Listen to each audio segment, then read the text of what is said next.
നമസ്കാരം. നിയമസഭയിൽ പ്രതിപക്ഷത്തെ ഇന്ന് സർക്കാർ എടുത്തുടുത്തു എന്ന് പറയാതെ വയ്യ. മന്ത്രി പി രാജീവും എം പി രാജേഷും കയറി മേഞ്ഞു. ഇന്ന് സഭയിൽ നടന്ന സംഭവവികാസങ്ങൾ, നാടകീയ സംഭവങ്ങൾ നമുക്കൊന്ന് വിശദമായി തന്നെ പരിശോധിക്കാം. വാർത്ത പൂർണ്ണമായും കാണുക. ചാനൽ സബ്സ്ക്രൈബ് ചെയ്തിട്ടില്ലെങ്കിൽ സബ്സ്ക്രൈബ് ചെയ്യാൻ മറക്കണ്ട. 15ാം കേരള നിയമസഭയുടെ 16ാം സമ്മേളനം സുഗമമായ രീതിയിൽ മുന്നോട്ട് കൊണ്ടുപോകാൻ പ്രതിപക്ഷം സഹകരിക്കാത്ത സാഹചര്യമാണ് ഇന്ന് സഭയിൽ കാണാൻ കഴിഞ്ഞത്. ശബരിമല വിഷയത്തിൽ ഊന്നി സഭ സ്തംഭിപ്പിക്കാൻ ശ്രമിക്കുന്ന പ്രതിപക്ഷം എന്നാൽ ഒരു ഘട്ടത്തിൽ പോലും അടിയന്തര പ്രമേയത്തിന് നോട്ടീസ് നൽകാൻ തയ്യാറായില്ല എന്നത് ഏറെ കൗതുകമുണർത്തി. കാരണം ചർച്ച ചെയ്താൽ സോണിയാഗാന്ധി അടക്കം കുടുങ്ങുമെന്നും UDF പെടുമെന്നും സതീശനും അറിയാം, കുഞ്ഞാലിക്കുട്ടിക്കും അറിയാം, ആ ഗ്യാങ്ങിനും മുഴുവനും അറിയാം. അതുകൊണ്ട് മാക്സിമം എങ്ങനെയെങ്കിലും സഭ നിർത്തിവെപ്പിക്കുക, പിരിച്ചുവിടുക എന്നത് മാത്രമാണ് പ്രതിപക്ഷത്തിന്റെ നയം, ലക്ഷ്യം. സഭ തുടർന്നാൽ UDFന് വലിയ ക്ഷീണം ചെയ്യുമെന്നും പുതിയുഗ യാത്രയിൽ പറഞ്ഞു നടക്കുന്ന സതീശന്റെ നുണകൾ മുഴുവൻ അവിടെ പൊളിച്ചടക്കുമെന്നും കനകോലു മുന്നറിയിപ്പ് കൊടുത്തിട്ടുണ്ടാകണം. അതുകൊണ്ടായിരിക്കുമല്ലോ സഭയിൽ മൂട്ടിൽ തീ പിടിച്ചതുപോലെ പ്രതിപക്ഷ അംഗങ്ങൾ കൂവി വിളിച്ചും കൊഞ്ഞനം കുത്തിയും ഒക്കെ നടക്കുന്ന കാഴ്ച നമുക്ക് കാണാൻ കഴിഞ്ഞത്. പ്രതിപക്ഷത്തിന്റെ ലക്ഷ്യം മനസ്സിലാക്കിയ ഭരണപക്ഷം ഇന്ന് നടത്തിയ പൊളിറ്റിക്കൽ സർജിക്കൽ സ്ട്രൈക്ക് പ്രതിപക്ഷത്തെ സത്യത്തിൽ പ്രതിരോധത്തിലാക്കി എന്നത് തീർച്ചയാണ്. മന്ത്രി പി രാജീവ് നടത്തിയ വെല്ലുവിളിയാണ് അതിൽ ഏറ്റവും പ്രധാനമായി എടുത്തു പറയേണ്ടത്. സർക്കാരിന്റെ നേട്ടങ്ങളും വികസന പ്രവർത്തനങ്ങളും അക്കമിട്ട് നിരത്തിയ അദ്ദേഹം കേരള ചരിത്രത്തിലെ ഏറ്റവും കഴിവുകെട്ടതും നിരുത്തരവാദപരവുമായ പ്രതിപക്ഷമാണ് ഇപ്പോൾ സഭയിലുള്ളതെന്ന് കുറ്റപ്പെടുത്തി. 5 വർഷത്തിനിടെ സർക്കാരിനെതിരെ ഒരു അവിശ്വാസ പ്രമേയം പോലും കൊണ്ടുവരാൻ ധൈര്യമില്ലാത്തവരായി പ്രതിപക്ഷം മാറിയെന്നും അഥവാ അവിശ്വാസം കൊണ്ടുവന്നാൽ തുറന്നു കാട്ടപ്പെടുന്നത് പ്രതിപക്ഷം മാത്രമായിരിക്കുമെന്നും ഒക്കെ ഇന്ന് മന്ത്രി പി രാജീവ് പരിഹസിക്കുന്ന കാഴ്ച കൂടി നമുക്ക് കാണാൻ കഴിഞ്ഞു. മന്ത്രിമാർക്കെതിരെ ഒരൊറ്റ അഴിമതി ആരോപണം പോലും ഉന്നയിക്കാൻ സാധിക്കാത്തത് സർക്കാരിന്റെ കൈകൾ ശുദ്ധമായതുകൊണ്ടാണെന്നും പ്രകടന പത്രികയിലെ വാഗ്ദാനങ്ങൾ പൂർത്തീകരിച്ച അഭിമാനത്തോടെയാണ് ഈ മന്ത്രിസഭ നിൽക്കുന്നതെന്നും പറഞ്ഞ അദ്ദേഹം സർക്കാരിനെതിരെ ഒരു അഴിമതി ആരോപണമെങ്കിലും ഉന്നയിക്കാൻ ധൈര്യമുണ്ടോ എന്ന് വെല്ലുവിളിക്കുന്ന കാഴ്ചയും നമ്മൾ കണ്ടു. ആ സമയത്ത് ഇൻ ഹരിഹർ നഗർ എന്ന് പറഞ്ഞ സിനിമ നിങ്ങൾ കണ്ടിട്ടില്ലേ? ആ സിനിമയിലെ അപ്പുക്കുട്ടനെ പോലെ ജഗദീഷ് അവതരിപ്പിച്ച അപ്പുക്കുട്ടനെ ഓർമ്മപ്പെടുത്തുന്ന വിധത്തിൽ ഞാൻ മാത്രമല്ല അവരും ഉണ്ട്, ലവരും ഉണ്ട് എന്ന മോഡിൽ സതീശന്റെ പാർലേജി പട അപഹാസ്യരായ കാഴ്ചയാണ് സഭയിൽ ഇന്ന് നമ്മൾ കണ്ടത്. അതിനൊപ്പം സർക്കാരിന്റെ നേട്ടങ്ങൾ അക്കമിട്ട് പറയാനും രാജീവ് സമയം കണ്ടെത്തി. മുഖ്യമന്ത്രി ഇന്ന് 5 ലക്ഷം വീടുകളുടെ പൂർത്തീകരണ പ്രഖ്യാപനം നടത്തുമ്പോൾ പാവപ്പെട്ടവർക്കായി പിരിച്ച പണം കൊണ്ട് വീട് വെച്ച് നൽകാൻ പ്രതിപക്ഷത്തിന് എന്തുകൊണ്ട് സാധിച്ചില്ലെന്ന് മന്ത്രി ചോദിച്ചു. വിഴിഞ്ഞം തുറമുഖം, ദേശീയപാത വികസനം, കിഫ്ബി തുടങ്ങിയ നാടിന്റെ പുരോഗതിക്കായിട്ടുള്ള പദ്ധതികളെ നശീകരണാത്മകമായ നിലപാടിലൂടെ എതിർക്കുന്ന പ്രതിപക്ഷം കേരളത്തിന് വിരുദ്ധമാണെന്നും തുറന്നടിച്ചു.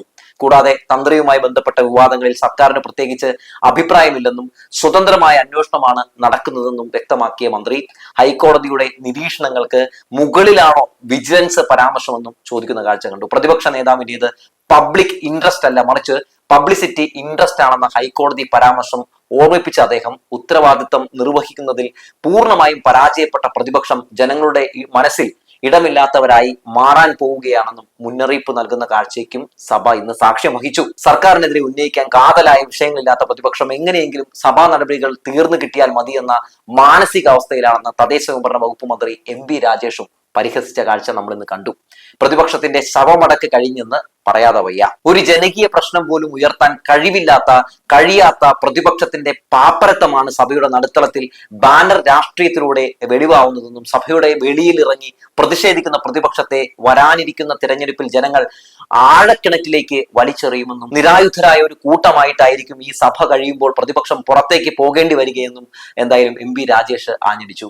സർക്കാരിനെതിരെ ഒരു അവിശ്വാസ പ്രമേയം പോലും കൊണ്ടുവരാൻ ധൈര്യമില്ലാത്തത് പ്രതിപക്ഷത്തിന് സ്വന്തം നിലപാടുകളിൽ വിശ്വാസമില്ലാത്തത് കൊണ്ടാണെന്നും മന്ത്രി കുറ്റപ്പെടുത്തുന്ന കാഴ്ച നമ്മൾ കണ്ടു. അപ്പോഴും സതീശന്റെ ഗീബൽസ് ആൻഡ് ഫാൻസ് അസോസിയേഷൻ പട ഞങ്ങൾക്ക് എന്തിന്റെ കേടായിരുന്നു ഈശ്വര എന്ന ആത്മഗതം മിക്കവാറും പറഞ്ഞിട്ടുണ്ടാകാൻ സാധ്യതയുണ്ട്. പിന്നാലെ സംഘപരിവാർ ചാപ്പയും കുത്തി സഭയിൽ നിന്നും കണ്ടം വഴി ഓടിച്ചു അവറ്റങ്ങളെ. ഈ തെരഞ്ഞെടുപ്പോടെ ഇടതുപക്ഷത്തെ തുടച്ചു നീക്കുമെന്ന് അമിത്ഷാ പ്രഖ്യാപിച്ചത് കോൺഗ്രസിനെ വിലക്കെടുക്കാമെന്ന ആത്മവിശ്വാസത്തിലാണെന്നും കേരളത്തിൽ BJPക്ക് നേരിട്ട് അധികാരത്തിൽ വരാൻ സാധിക്കില്ലെന്ന് അവർക്കറിയാമെന്നും അതുകൊണ്ട് UDFനെ സഹായിച്ച് കോൺഗ്രസുകാരെ വിജയിപ്പിക്കുകയും പിന്നീട് കർണാടകയിലേതുപോലെ അവരെ BJP പാളയത്തിലേക്ക് എത്തിച്ച് ഭരണം കൈക്കലാക്കാമെന്നുമാണ് നീക്കമെന്നും ഇന്ന് എം പി രാജേഷ് പറയുന്ന കാഴ്ച നമ്മൾ കണ്ടു. ഈ ഒത്തുകളിക്ക് ജനങ്ങൾ തിരഞ്ഞെടുപ്പിൽ മറുപടി നൽകുമെന്നും എന്തായാലും മന്ത്രി മുന്നറിയിപ്പ് നൽകുന്ന കാഴ്ചയ്ക്ക് കൂടി സഭ ഒരു സാക്ഷ്യം വഹിച്ചു. ഒഴിച്ചു എന്നുള്ളതാണ്. കുട്ടിമാമ പെട്ടുമാമ എന്ന അവസ്ഥയിലായി അവസാനം പ്രതിപക്ഷം. ഇതിനിടയിൽ നയപ്രഖ്യാപന പ്രസംഗത്തിൽ താൻ ഒഴിവാക്കിയ ഭാഗങ്ങൾ സഭാ രേഖകളിൽ നിന്ന് നീക്കം ചെയ്യണമെന്നും ഗവർണറുടെ അസാധാരണ ആവശ്യം തള്ളണമെന്നും ഒക്കെ പറഞ്ഞ് മുഖ്യമന്ത്രി പിണറായി വിജയനും രംഗത്തെത്തി. ഗവർണർ വായിച്ച ഭാഗങ്ങൾ മാത്രമേ സഭാരേഖകളിൽ നയപ്രഖ്യാപനമായി ഉണ്ടാകാവൂ എന്ന് ആവശ്യപ്പെട്ട് ഗവർണർ സ്പീക്കർക്ക് കത്ത് നൽകിയിരുന്നു. ഇത് സ്പീക്കർ സഭയുടെ പരിഗണനയ്ക്ക് വിട്ട സാഹചര്യത്തിലാണ് മുഖ്യമന്ത്രി സർക്കാരിന്റെ നിലപാട് വ്യക്തമാക്കിയത്. ഗവർണറുടെ ആവശ്യം പരിഗണിക്കേണ്ടതില്ലെന്നും നിലവിലുള്ള കീഴ്വഴക്കങ്ങളിൽ മാറ്റം വരുത്തേണ്ട സാഹചര്യമില്ലെന്നും സഭ ഇന്ന് വിധിച്ചു. ഗവർണർമാർ നയപ്രഖ്യാപന പ്രസംഗത്തിലെ ചില ഭാഗങ്ങൾ ഒഴിവാക്കുന്ന രീതി മുമ്പും ഉണ്ടായിട്ടുണ്ട്. എന്നാൽ ഗവർണറുടെ ഇപ്പോഴത്തെ ആവശ്യം അംഗീകരിച്ചാൽ മുൻ ഗവർണർമാർ സഭയിൽ വായിച്ച ഭാഗങ്ങൾ മാത്രമേ ഔദ്യോഗിക രേഖകളിൽ ഉണ്ടാകുമായിരുന്നുള്ളൂ എന്ന സ്ഥിതിയും വരും. അത്തരമൊരു മാറ്റം വരുത്തേണ്ട സാഹചര്യം നിലവിലില്ലെന്ന് മുഖ്യമന്ത്രി ഇന്ന് വ്യക്തമാക്കുന്ന കാഴ്ചയും കണ്ടു. എന്തായാലും ഇതിലേറെ രസകരമായിട്ട് തോന്നിയ ഒരു കാര്യം രാഹുൽ മാങ്കൂട്ടം ഇന്നും സഭയിൽ എത്തിയില്ല എന്നുള്ളതാണ്. സഭയിൽ എത്തിയിരുന്നുവെങ്കിൽ പ്രതിപക്ഷത്തിന്റെ മൊത്തത്തിൽ വെടിക്കെട്ട് കഴിഞ്ഞാൽ അതൊരു ഭാഗ്യമായിട്ട് കാണുന്നതാണ് എന്തുകൊണ്ട് നല്ലത്. രാഹുൽ മാങ്കൂട്ടം ബങ്കറിനകത്ത് തന്നെ കഴിയുകയാണ്. അതിജീവിതയെ ഫോൺ വിളിച്ച കേസുമായി ബന്ധപ്പെട്ട് വീണ്ടും ഇപ്പൊ ഒരു വട്ടം കൂടി ജയില് സന്ദർശിക്കാൻ പോകേണ്ടി വരുമായിരിക്കും എന്നൊക്കെയാണ് മനസ്സിലാക്കാൻ സാധിക്കുന്നത്. എന്തായാലും എത്തിയിരുന്നുവെങ്കിൽ പ്രതിപക്ഷം അപ്പോൾ തന്നെ ഇറങ്ങി ഓടിയാണ്. ഞങ്ങൾ സഭ ഇത്തവണ ബഹിഷ്കരിച്ചിരിക്കുന്ന തുടക്കം മുതൽ എന്ന് പറഞ്ഞ് അവർ ഓടിയാണ്. സ്വർണ്ണക്കടത്ത്, ലൈഫ് മിഷൻ, മാസപ്പടി, AI ക്യാമറ, ശബരിമല തുടങ്ങി നിരവധി വിഷയങ്ങൾ സഭയ്ക്കകത്ത് ആവേശത്തോടെ കൊണ്ടുവന്ന് തെളിവില്ലാത്ത ഉണ്ടയില്ല വെടിവെച്ച് സർക്കാരിന് മൈലേജ് ഇരട്ടിയാക്കി കൊടുത്തൊരു പ്രതിപക്ഷമാണ് സതീശന്റെ നേതൃത്വത്തിലുള്ള പ്രതിപക്ഷം എന്ന് പറയാതെ വയ്യ. അതുകൊണ്ട് മുഖ്യമന്ത്രി പിണറായി വിജയനും സംഘവും നന്ദി പറയേണ്ടത് പ്രതിപക്ഷത്തിനോടാണ്. കാരണം ഓരോ ആരോപണങ്ങളും പ്രതിപക്ഷം ഉന്നയിക്കുമ്പോഴും തെളിവ് നിരത്തിയും അടിയന്തര പ്രമേയത്തിന് അനുമതി കൊടുത്തും സഭയിൽ അതിനെയൊക്കെ നേരിട്ടുമാണ് സതീശന്റെ നുണകളെ പിണറായി സർക്കാർ നേരിട്ടത്. ഒരു രീതിയിൽ പറഞ്ഞാൽ ഈ നുണകളൊക്കെ അതൊക്കെ ചർച്ചയ്ക്കെടുത്തതാണ് ഇതൊക്കെ പൊളിയാൻ കാരണമായത്. പ്രതിപക്ഷം ഇതൊക്കെ എന്തായാലും വിലയിരുത്തിയിട്ടുണ്ടാകും. അതുകൊണ്ടാകാം ഇപ്പോൾ ശബരിമല വിഷയത്തിലടക്കം വരൂ ചർച്ചയാകാം എന്ന് സതീശൻ പറയാത്തത്. കാരണം അങ്ങനെ പറഞ്ഞാൽ വരൂ നമുക്ക് തീർച്ചയായിട്ടും ചർച്ച ചെയ്യാമെന്ന് സർക്കാർ പറയുമെന്ന് സതീശന് അറിയാം. എങ്ങനെയെങ്കിലും സഭ അവസാനിപ്പിക്കുക എന്ന ചിന്ത മാത്രമാണ് പ്രതിപക്ഷത്തെ ഇപ്പോൾ നയിക്കുന്നത്. എന്തായാലും അതുകൊണ്ടാണല്ലോ ഇന്നിപ്പോ അനിശ്ചിത കാലത്തേക്ക് സഭ പിരിച്ചുവിട്ടിരിക്കുന്നത്. ഒന്ന് ആലോചിച്ച് നോക്കണം. ഇന്ന് അവസാന സഭയാണ് നടന്നത്. ആ സഭയിൽ എല്ലാവരും കൂടി ഒരുമിച്ചൊരു ഫോട്ടോയൊക്കെ എടുക്കേണ്ടതായിരുന്നു. പക്ഷെ ഇവരെന്താണ് ചെയ്തത്? ഇവർ അതൊക്കെ ബഹിഷ്കരിച്ച് അവിടെ പ്രശ്നം ഉണ്ടാക്കി പോയി. വളരെ മോശം എന്ന് പറയാതെ വയ്യ. സത്യത്തിൽ കേരളത്തിൽ ശക്തമായൊരു പ്രതിപക്ഷം ഉണ്ടോ എന്ന് ചോദിച്ചാൽ ഇല്ല എന്നതാണ് നിഷ്പക്ഷമായിട്ട് നമുക്കൊന്ന് അന്വേഷിച്ചാൽ മനസ്സിലാക്കാൻ സാധിക്കുന്നത്. ക്രിയാത്മകമായ ഒരു പ്രതിപക്ഷം ജനാധിപത്യത്തിന് അനിവാര്യമാണ്. എന്നാൽ കുറെ കുണുവാവുകളുടെ ഒരു കൂട്ടം അല്ലെങ്കിൽ അമൂൽ ബേബികളുടെ കരച്ചിൽ ഇത് മാത്രമാണ് സതീശൻ പ്രതിപക്ഷ നേതാവായ ശേഷം കേരളം കണ്ട ഒരു പ്രതിപക്ഷം എന്ന് പറയുന്നത്. പല നിർണായക ബില്ലുകളും ചർച്ച ചെയ്യുന്ന സമയത്ത് സഭ ബഹിഷ്കരിക്കുകയും സഭയ്ക്ക് പുറത്ത് സമരം ചെയ്യുകയും ചെയ്ത UDFന്റെ ധാർഷ്ട്യം നിറഞ്ഞ 5 വർഷമാണ് നമ്മൾ കണ്ടത്. UDF MLA-മാരെ ജയിപ്പിച്ചു വിട്ട ജനങ്ങളെ കളിയാക്കുന്നതിന് തുല്യമാണിതെന്ന് പറയാതെ വയ്യ. UDFലെ ഘടകകക്ഷികൾക്കിടയിലുള്ള അഭിപ്രായ വ്യത്യാസങ്ങളും പ്രത്യേകിച്ച് ലീഗും കോൺഗ്രസും തമ്മിലുള്ള ചില വിഷയങ്ങളിലെ തർക്കങ്ങൾ, അത്തരം പ്രതിപക്ഷത്തിന്റെ പല രീതിയിലുള്ള അടിയും ഇടിയും ഒക്കെ സത്യത്തിൽ പ്രതിപക്ഷത്തിന്റെ കരുത്ത് സഭയ്ക്കകത്ത് ചോർത്തി എന്നുള്ളതാണ്. പ്രതിപക്ഷ നേതാവും KPCC പ്രസിഡന്റും, അതായത് മുൻ KPCC പ്രസിഡന്റായിട്ടുള്ള K സുധാകരനും തമ്മിലുള്ള പൊരുത്തക്കേടുകൾ സഭയിലെ പ്രകടനത്തെ കാര്യമായി തന്നെ ബാധിച്ചിട്ടുണ്ട്.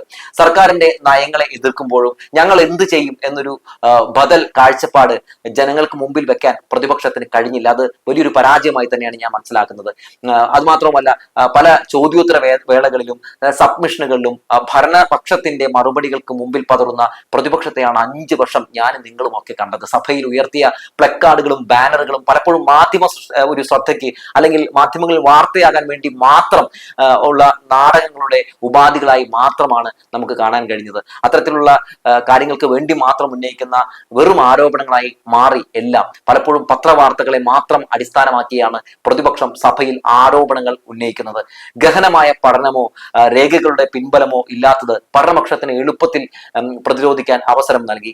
സഭയ്ക്കകത്തെ ഗൗരവകരമായ സംവാദത്തേക്കാൾ റീൽസിനും സോഷ്യൽ മീഡിയയിലെ കയ്യടിക്കും വേണ്ടി മാത്രം സംസാരിക്കുന്നത് സഭയിലെ പ്രതിപക്ഷത്തെ വലിയ രീതിയിൽ തന്നെ അവരുടെ പ്രകടനത്തെ ബാധിച്ചു എന്നുള്ളതാണ്. 2016 നിയമസഭാ തെരഞ്ഞെടുപ്പിൽ പ്രതിപക്ഷത്തിന്, അതായത് UDFന് 47 സീറ്റുകൾ ഉണ്ടായിരുന്നു. എന്നാൽ 2021 തെരഞ്ഞെടുപ്പിൽ അത് 41 കുറഞ്ഞു. ഒന്ന് ആലോചിക്കണം. അന്നൊക്കെ മനോരമയൊക്കെ ഇതുപോലെ തന്നെ കലവറയില്ലാത്ത പിന്തുണ കൊടുത്തുകൊണ്ട് വ്യാജ വാർത്തകൾ പ്രചരിപ്പിച്ച് ഇടതുപക്ഷത്തെ താഴെ ഇറക്കാൻ വേണ്ടി ശ്രമം നടത്തിയതാണ്. അപ്പോൾ സംഭവിച്ചത് എന്താണ്? 41 ചുരുങ്ങി. ഇനി 2026 ഈ വർഷത്തെ പെർഫോമൻസ് വിലയിരുത്തിയാൽ 30 ചുരുങ്ങും പ്രതിപക്ഷം എന്നതാണ് എനിക്ക് കാണുമ്പോൾ മനസ്സിലാക്കാൻ സാധിക്കുന്നത്. ഭരണപക്ഷമായിട്ടുള്ള LDF ആകട്ടെ തങ്ങളുടെ സീറ്റുകൾ 91 നിന്ന് 99 2021 നിയമസഭാ തെരഞ്ഞെടുപ്പ് ഉയർത്തുന്ന കാഴ്ച നമ്മൾ കണ്ടു. ഇത് 110 ഇനി ഉയരുമെന്നാണ് ഭരണപക്ഷത്തിന്റെ വാദം. ഒരു പരിധി വരെ നമ്മൾ ഒന്ന് പരിശോധിച്ച് നോക്കിയിട്ടുണ്ടെങ്കിൽ ജനങ്ങൾക്ക് വിശ്വസിക്കാൻ കഴിയുന്ന മുന്നണിയും സർക്കാരും ഇതാണ് എന്ന ഒരു തോന്നൽ, ഒരു വിലയിരുത്തൽ അത് ജനങ്ങൾക്കിടയിലുണ്ട്. അങ്ങനെ വെച്ച് നോക്കിയാൽ 110 സീറ്റിലേക്ക് എത്തിയാലും അതിശയിക്കാൻ ഒന്നുമില്ല. UDFന്റെ ഉറച്ച കോട്ടയായി കരുതപ്പെടുന്ന പല മണ്ഡലങ്ങളിലും, പ്രത്യേകിച്ച് തൃശ്ശൂർ, എറണാകുളം പോലുള്ള ജില്ലകളിൽ വലിയ വിള്ളലുകൾ ഉണ്ടായിട്ടുണ്ട്. എന്തൊക്കെ പറഞ്ഞാലും കേരള കോൺഗ്രസ് എം മുന്നണി വിട്ടുപോയതൊക്കെ മധ്യ കേരളത്തിൽ പ്രതിപക്ഷത്തിന് വലിയ തിരിച്ചടി ആയിട്ടുണ്ട്.